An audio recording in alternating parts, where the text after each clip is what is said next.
असां ॾिसंदासीं 10 holograms technologies जेके ॾाढियूं शानदार आहिनि।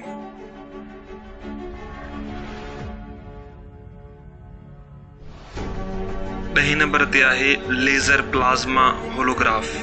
बर्टन कंपनी ही डिवाइस इजाद कयो आहे। हिकु सस्तो 3D डिस्प्ले जेको हवा में सफ़ेद कलर जा डॉट्स ठाहींदो आहे, जंहिंसां ऑडियंस रियल 3D इमेजिस ॾिसी सघनि था। ये इस्तेमालु कंदा आहिनि प्लाज़्मा इमिशन जे जादूअ खे फोकस लाइट जे फोकल पॉइंट जे X, Y ऐं Z एक्सिस खे कंट्रोल करे। हे कुझु साइंस फिक्शन लॻंदो आहे। ये होलोग्राफिक टेक्नोलॉजी इस्तेमालु थींदी एडवर्टाइज में, एंटरटेनमेंट इंडस्ट्री में, इमरजेंसी ऐं रेस्क्यू ऑपरेशंस जे दौरान सिग्नल्स ॾियण में।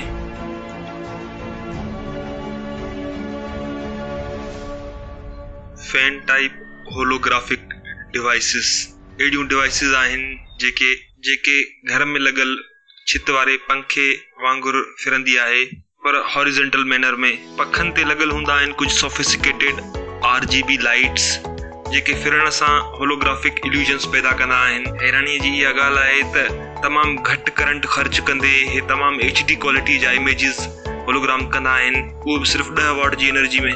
चाइना में ठहियल हिन डिवाइस जी क़ीमत 100 खां वेंदे $1000 ताईं थी सघे थी ऐं एडवर्टाइज़मेंट जो हिकु बहितरीन तरीक़ो आहे। ऐं 8 नंबर आहे पोर्टेबल होलोग्राफिक डिवाइस। ये तमामु हल्को ऐं खणण में तमामु आसान डिवाइस आहे। RMIT यूनिवर्सिटी ऐं बीजिंग इंस्टीट्यूट ऑफ टेक्नोलॉजी जे शागिर्दनि इजाद कयो हिकु पोर्टेबल होलोग्राम डिवाइस जंहिंजो नालो आहे होलोवेट। हे दुनिया जो सभिनी खां सन्हड़ो होलोग्राम आहे। आसान लफ़्ज़नि में चइजे त इंसान जे वार खां बि 1000 दफ़ा वधीक सन्हो। हिन होलोग्राम्स जी तस्वीर खे बग़ैर कंहिं ग्लासिस जे ॾिसी सघिजे थो। काफ़ी वणंदड़ आहे। ॿियो फैंटास्टिक होलोग्राम आहे फेरी लाइट। हीअ हिकु इंटरेक्टिव लाइट आहे जंहिंखे छुई बि सघिजे थो ऐं महसूस बि करे सघिजे थो। 4 यूनिवर्सिटीज़ मिली करे ठाहियो ही एरियल वॉल्यूमेटिक ग्राफिक्स ऐं इहा टेक्निक फेंटो सेकेंड्स जो इस्तेमालु कंदी आहे, जेके मॉलिक्यूल्स खे आयोनाइज़ करण जी ताक़त रखंदा आहिनि ऐं ठाहींदो आहे क्राटलिंग फोटॉन इमिटिंग पॉकेट्स प्लाज़्मा जा। इन लाइट्स खे हवा में अरेंज करे सघिजे थो हलंदड़ फिरंदड़ ऐं तरंदड़ तस्वीरूं ठाहिण जे लाइ। हिकु ॿी होलोग्राफिक डिवाइस आहे डिजिटल होलोग्राफिक टेबल टॉप, जंहिंखे गीगा कोरिया कंपनी ठाहियो आहे ॿियनि बिल्डर्स ऐं इन्वेस्टर्स सां मिली करे। पहिरियों अहिड़ो डिवाइस आहे जेको 360 जो सॼो होलोग्राम ठाहे सघे थो ऐं जंहिंखे कंहिं बि कुंड खां ॾिसी सघिजे थो। हिकु high power multi coloured laser जी वजह खां इहो मुश्किल ल्यूबिक्स क्यूब जो प्रोजेक्शन हवा में करण जी ताक़त रखंदी आहे। 7 नंबर आहे फिजिकल होलोग्राम। इहे घणा सोफिस्टिकेटेड ऐं वधीक इंटरेक्टिव हूंदा आहिनि। MIT जे 2 शागिर्दनि हिन खे इजाद कयो आहे। हिकु कॉम्प्लिकेटेड ऐं टेंजिबल इन्फॉर्म शेप डिस्प्ले हिकु कंहिं होलोग्राम खां वधीक एडवांस आहे, छो त हे ज़ाहिर कंदो आहे 3D टेली प्रेजेंस खे ज़ाहिर कंदो आहे। कंहिं बि इंसान या कंहिं बि शिकिल खे रेंडर करण जी ताक़त ऐं क़ाबिलियत जी वजह सां तव्हां सोचींदा हूंदो त हे कमु कीअं कंदो हूंदो। आम लफ़्ज़नि में इहो मुश्तमिल आहे मोटर्स, गेजिस ऐं पिन्स सां, जेके रियल टाइम में शिकिलुनि खे मटाए सघनि था हिकु डिजिटल सोर्स जे ज़रिए। लॻभॻि साइंस फिक्शन जहिड़ो लॻंदो आहे। ये 900 पिन हर इंच अधु मोटर्स सां गॾु एतिरी घटि जॻह में 900 मोटरनि खे हणण ई असुलु चैलेंज हुयो।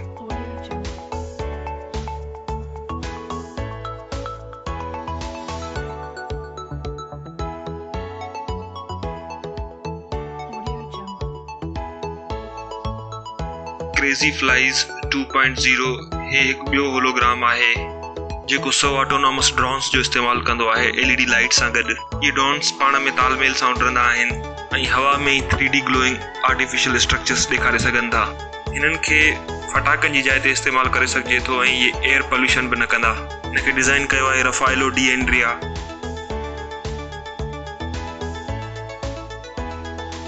Material focused hologram.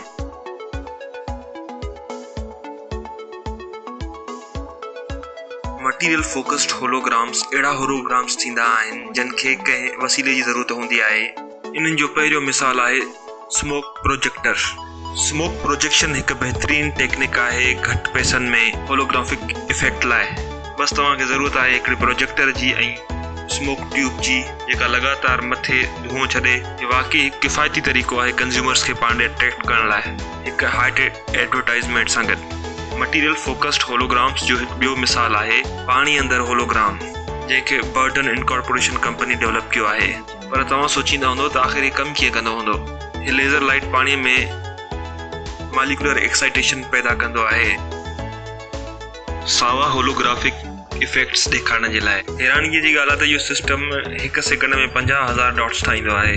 Gatorade water holograph हिकु अहिड़ी टेक्निक है जंहिंखे हिकु एडवर्टाइजिंग कंपनी गेटोरेट इस्तेमालु करे। दिलचस्प ॻाल्हि आहे त हिन टेक्निक में 20,000 खां वधीक पार्ट्स आहिनि ऐं हिनखे ठाहिण में 5,000 कलाक लॻंदा आहिनि।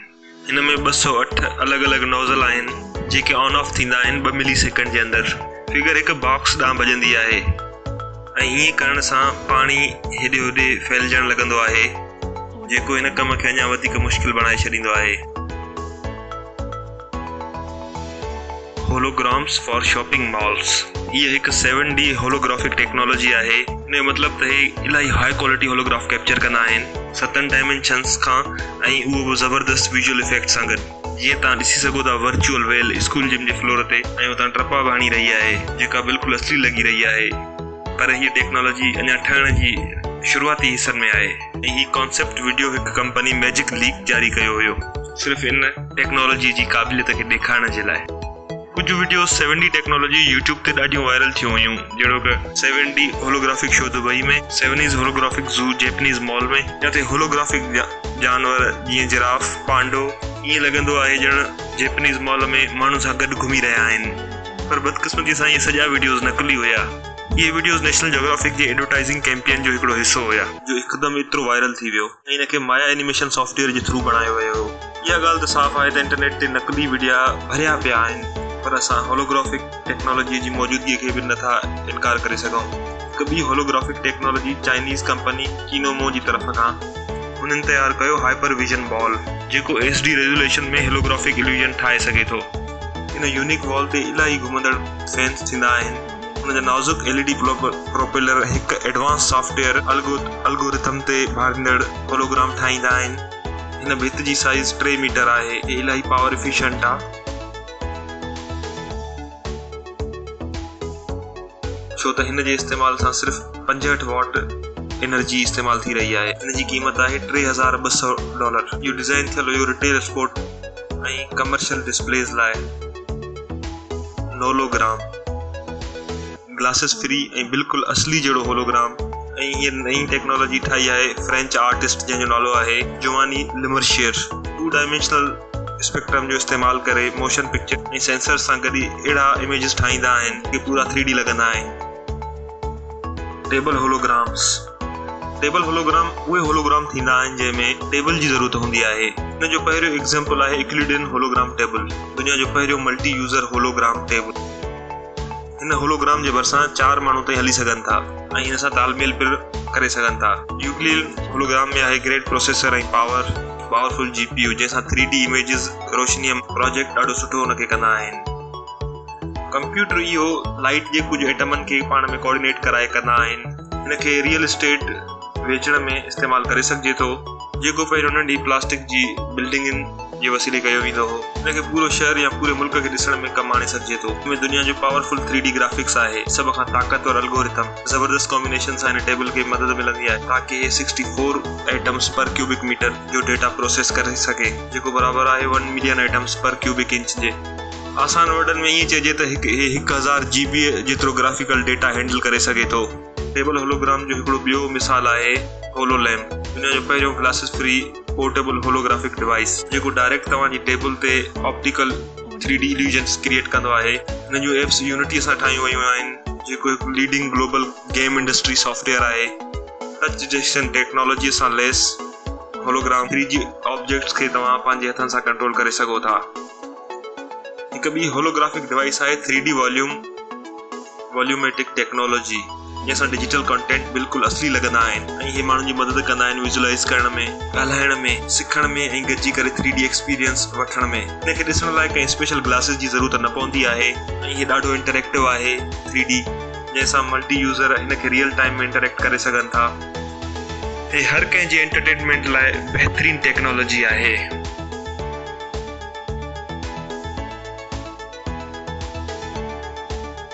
इवेंट होलोग्राम्स हिकु अहिड़ी होलोग्रामिक प्रोजेक्ट टेक्नोलॉजी आहे जेका क्रिसमस सेलिब्रेशन लाइ इस्तेमालु कई वेंदी आहे या कंहिंखे डिॼाइण जे लाइ हिनखे इस्तेमालु करे सघिजे थो। हिनखे एटमॉस कंपनी ठाहियो आहे। Stage performance hologram AMDH holograms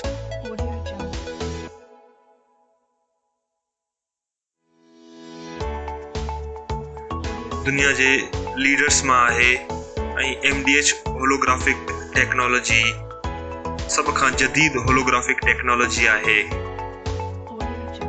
जेका सभ खां घणी स्टेज परफॉर्मेंस में इस्तेमालु थींदी आहे ऐं हिनखे पसंदि कंदा आहिनि सिंगर, एक्टर, जादूगर, सियासतदान ऐं कॉर्पोरेट्स। भारत जे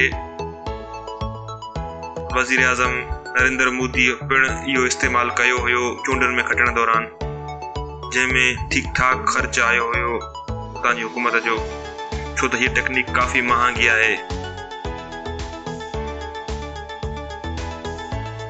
कॉन्स्पिरेंसी होलोग्राम हुनजी सभ खां बहितरीन मिसाल आहे प्रोजेक्ट ब्लू बीम।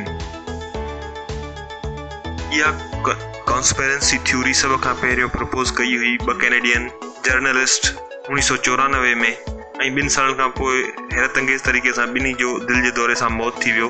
अगरि तव्हांखे यादि हुजे त उॾंदड़ स्काई स्क्रैपर चाइना जे बादलनि में नज़र आयो त पोइ तव्हां हिन कॉन्स्पिरेसी थ्योरी जे बारे में ॼाणींदा हूंदव। नासा 4 होलोग्राफिक सैटेलाइट्स लॉन्च कया हुया। इहे होलोग्राफिक इमेजिस ठाहे सघनि पिया लगातार ज़मीन जी हिकिड़ी जॻह ते फोकस कंदे। इहो कमु कीअं कंदो? जवाबु इहो आहे त उहो लेज़र बीम हिकु ई जॻह जे हवा जे मॉलिक्यूल खे आयोनाइज़ करे सघनि था जीअं उतां जे माण्हुनि खे इहो होलोग्राम नज़र अची सघे। कॉन्स्पिरेंसी सां ख़बर पई त नासा कोशिशि करे रहियो आहे हिकु न्यू वर्ल्ड ऑर्डर शुरू करण जी। हिन टेक्निक जे थ्रू ईंदड़ नस्लनि लाइ हे सीक्रेट मिशन एलियंस जे भव खां गॾोगॾु मुख़्तलिफ़ मज़हबनि जी ॼाण रखंदे करे। अगरि हीअ टेक्नोलॉजी असली आहे त हिनखे असांजे काउंटडाउन में पहिरें नंबर ते ई हुजणु खपे।